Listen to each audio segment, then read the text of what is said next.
ВМРО-ДПМН до јавното обвинителство поднесе кривична пријава за екс-министерот за внатрешни работи на Македонија Оливер Спасовски.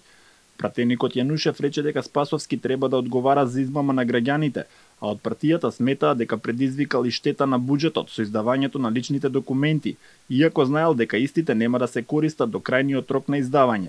Знаел и бил свесен дека нивната важност нема да биде во рокот колку што е ставен во документите, туку истите ќе престанат да важат на 12.2.2024 година.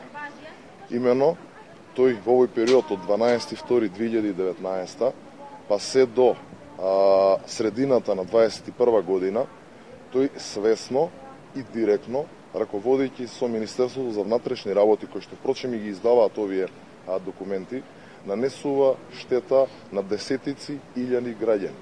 Од ВМРО-ДПМН очекуваат јавното обвинителство да ја прифати кривичната пријава и да отвори истрага против поранешниот министер за внатрешни на СДСМ.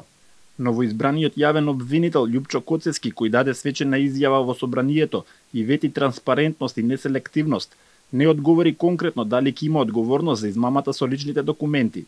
Секако, за било што јавното обвинителство ќе формира предмети за сите поднесени пријави, за сите оние што почуен глас ќе биде допрен до јавниот обвинител. Во меѓувреме, Уставен досега оформил 5 предмети поради личните документи, но председателката Добрила Кацарска рече дека не знаела кога ќе бидат ставени на седница. Иницијативите се однесуваат на периодот на издавањето на овие лични документи, односно на нивното времетраење, зашто некои уште имаат рок на важност, како и на слободата на движење која е ограничена. Сите се доставени до тимови кои што работат, што значи до судија известител и до советник на судот. Во поглед на временскиот период кога ќе бидат тие предмети ставени на седница, верувате, но јас не би можела да ви одговорам на тоа прашање, од причина што тоа зависи исклучиво од тимот кој што работи.